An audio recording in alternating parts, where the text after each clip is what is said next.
Hello all. I hope you're all doing well and staying safe this weekend in the midst of this hurricane and this storm. Please be careful out there. Please stay safe and keep those lines of communication open if you need anything, okay?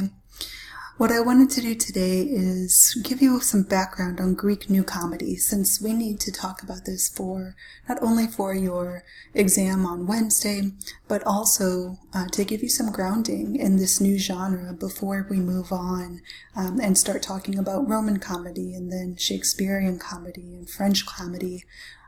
This is a really important foundation, and I want to make sure that we're all clear on this new genre and the important parts of it. So today we're going to go over three different things.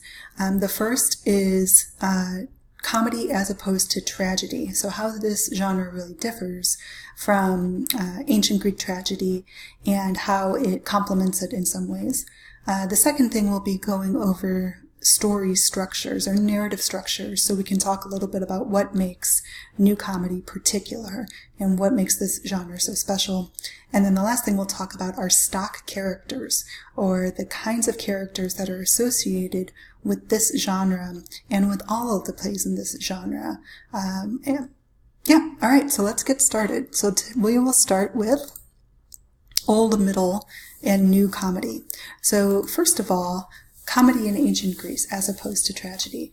Comedies, as you remember, were performed at the Dionysia festivals, and we have evidence of them being performed in Athens as early as 486 BCE, which is just about as early as the festival was performed in Athens anyway.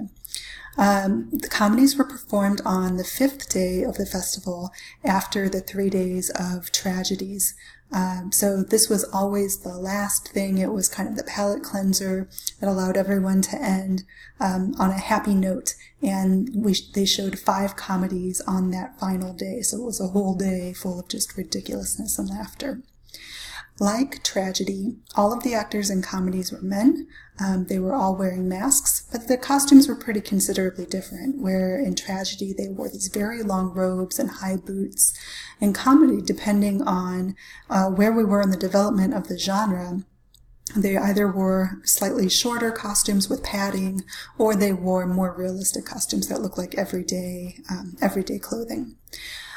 Comedies were performed in the same spaces as tragedies. So just like our tragedies were performed outdoors on a stage with the skene behind it and the orchestra in front of it, in the Greek amphitheater, comedies were performed in the exact same place. So we have to think about the same sorts of restrictions and opportunities that we have for Greek tragedy as also applying to Greek comedy.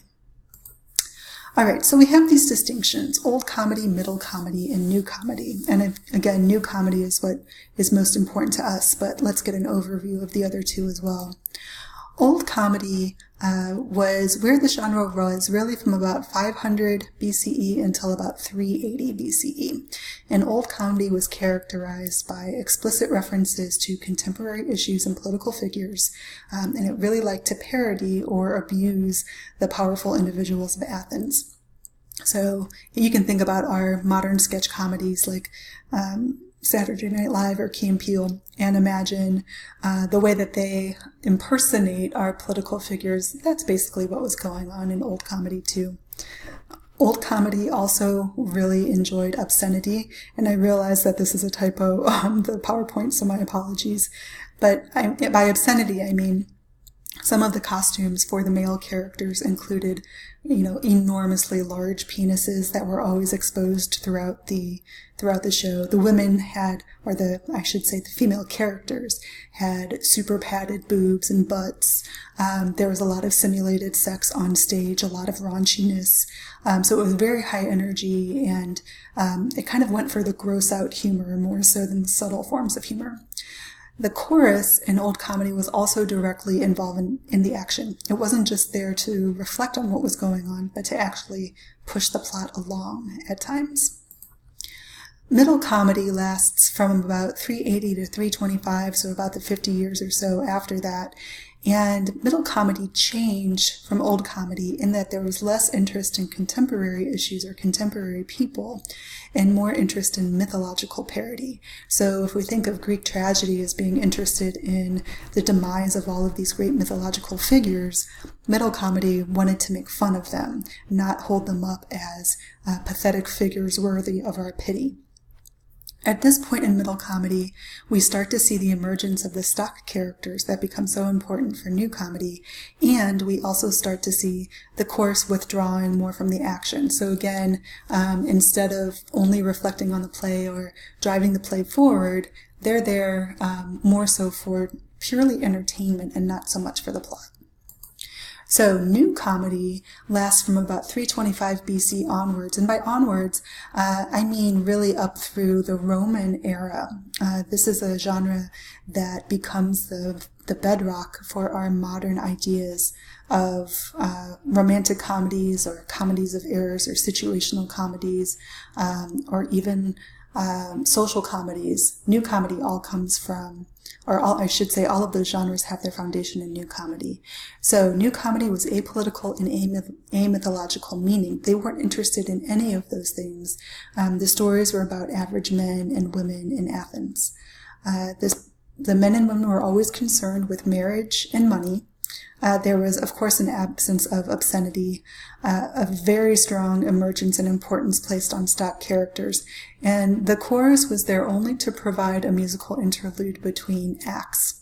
The settings were always urban, or at least suburban, right? So you can imagine a lot of stuff taking place in the neighborhoods of Athens. The costumes were very realistic. It wasn't these large robes or heavily padded costumes of old comedy or of tragedy. And they didn't use many special effects in the performances either. You'll also notice that the role of the gods is very different in new comedy than it was in tragedy. And there was something else I was going to say, but I'll come back to that. I forgot the other thing. Okay, so let's take a look now at some story formulas that are related to new comedy. Every new comedy is about a young man falling in love. And how that unfolds is really where our authors can be innovative, right? So if you think about a genre that you're particularly attracted to, you might be familiar with all of the different story formulas or the stock characters that are attached to that genre. But that familiarity doesn't necessarily detract for you. It makes you interested to see how your author is going to do something slightly different, or how he's going to manipulate those pieces to create something original. So let's talk about our young man falling in love somehow. So these stories are all about the sexual affairs of a young man. And by sexual affairs, I literally mean he has sex with a young woman. Now, this can happen in typically one of three ways. He either rapes a young woman who comes from a good family, he has sex with a young slave woman who's being exploited by her master, or he has sex with an independent prostitute. Now, some stories start before this happens. You know, he's seen her and he falls in love with her from afar. But typically, in most of these stories, they will actually consummate this relationship. There is always a status difference between the man and the woman in these stories. Women are not citizens, and they don't have any legal standing except through their male guardians. So you'll notice that the young woman that the young man might rape is typically the daughter of a male citizen and his wife. So her rape is actually a real concern because that endangers her inheritance if she becomes pregnant and she's not married to the father.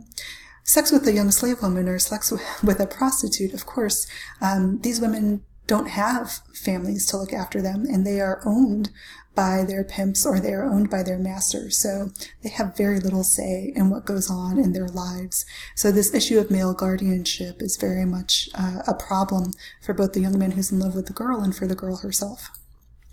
The whole point of a new comedy play is to get to the happily ever after. And in this genre, that happily ever after is the boy and the girl get married. So what happens after that in terms of what their marriage looks like or the consequences of all the things that they had to do in order to get married, We're not interested in that. We just want to get to the point where they actually get married. Okay, so a little bit about narrative structure and narrative features. As I mentioned, even though the audience knows the boy will eventually get the girl in the end, they are going to have that happily ever after. They don't know how they're going to get to the end. So that's where the fun comes in.